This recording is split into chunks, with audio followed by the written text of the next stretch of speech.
What's up everybody, John from Old Reading Farm here. Thanks for joining me. In today's video, we'll talk about how a city boy like myself ended up living in the country and being the best builder of all time. Just kidding. Definitely not the best builder of all time. Not even close, actually. Not the fastest, not the best, but not the worst. But this is basically going to be the story about how I came to do what I do now. And, you know, I'm here, my emus, building my emu house. And, yeah, I thought this would be kind of a fun video to do. Just kind of tell you a little bit more about myself and what we're doing over here at Old Reading Farm. But for right now, I'm going to start putting up some of these roof rafters, because I need to do that before, I don't have a ladder.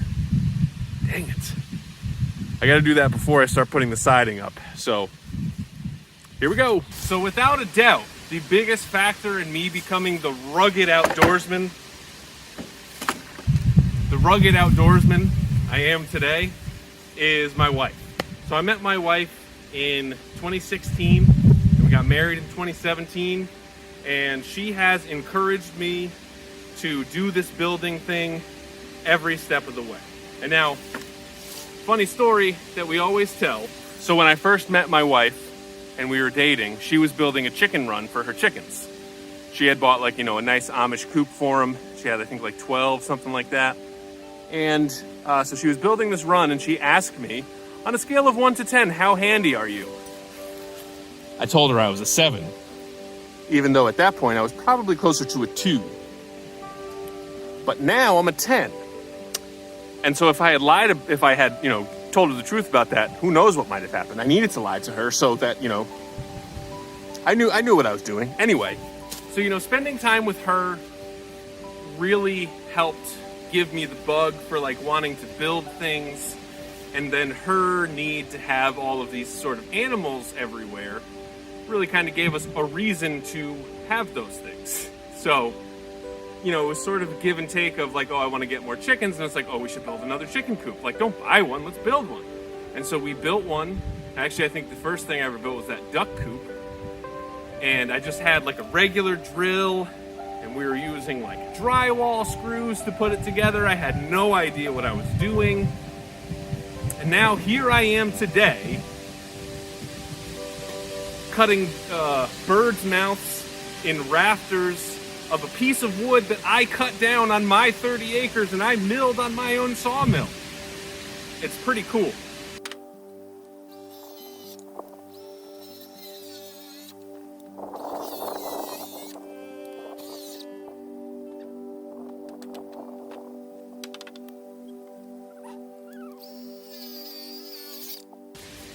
Ten years ago, if you asked me what a bird's mouth was, I would have said it was a bird's mouth. Not something that looked like this. Anywho, let's go put this up and see if it works.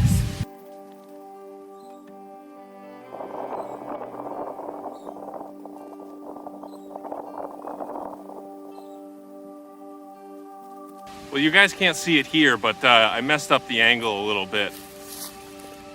Should be fine for just that one, but I'm gonna redo it on the next one, I think. All right, so it doesn't look great, but now you can just see that's at least sitting flush on our beam, and it's doing the same thing over here. So we'll have plenty of surface area to nail right there, so that'll be good.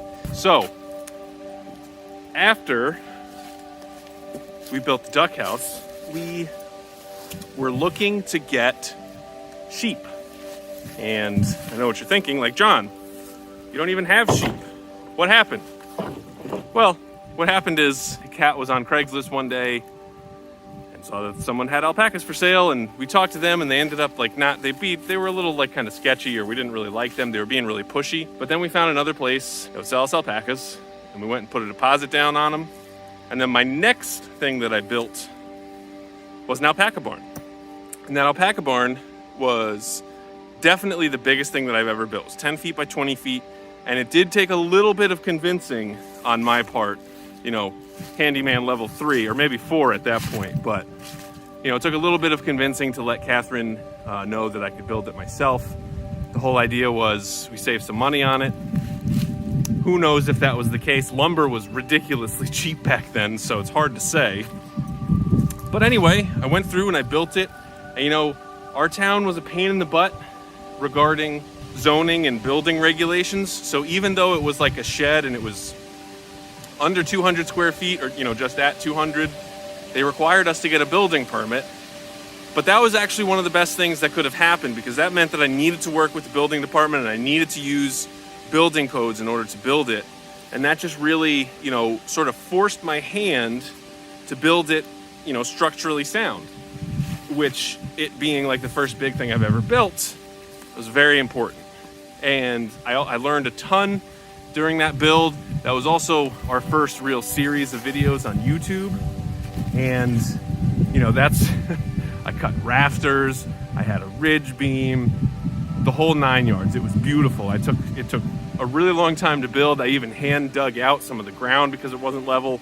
Woo! That was a lot of work. But we got it done, and it looked beautiful, and then we moved. So, you know, it's there, and it's gone forever. So, anywho. So I have my rafter template here. I'm gonna go ahead and template and cut out the rest of my rafters and hopefully get them up. It would be nice to get the roofing on today so I can start putting the siding on soon.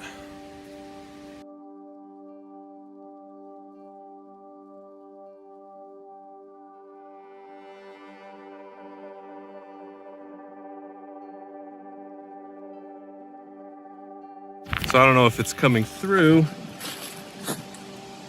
but I got most of the rafters up. I am not gonna have enough though, because the front is wider than the back. And so I'm not exactly sure how I'm gonna deal with that, but figure something out. But so the next thing that I built after our alpaca barn was our window greenhouse. And that's probably one of the things that I am like absolutely the most proud of. And so it's sort of inspired by Roots and Refuge's window greenhouse. Kat saw that and was like, ah! You know, something really cool to build.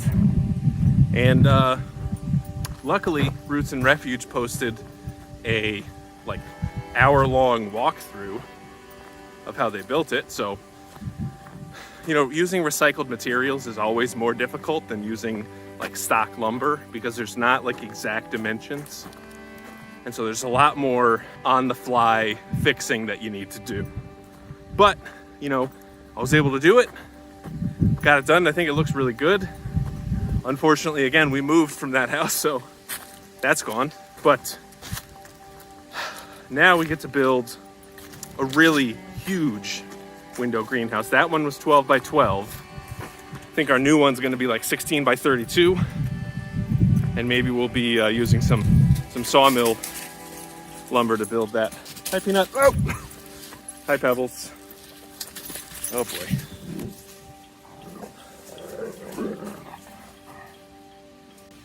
All right, so made actually really great progress. So we got all the rafters up. Wow, that actually looks pretty cool. Do a little cinematic shot right here. Oh. Oh. Oh, I'm getting myself dizzy. All right.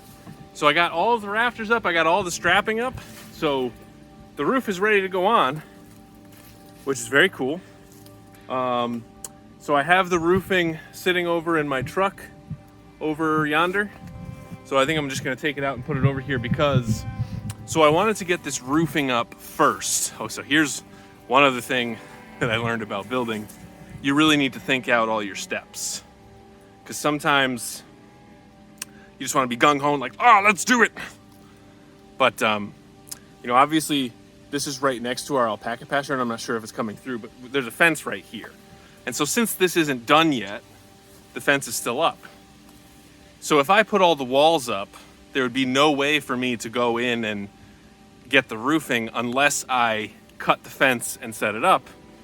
So I wanted to get at least the strapping up first so that I could then get the walls up without having to worry about going like in through the entrance, which is way down over there, and then coming over here and then back and forth and yada yada.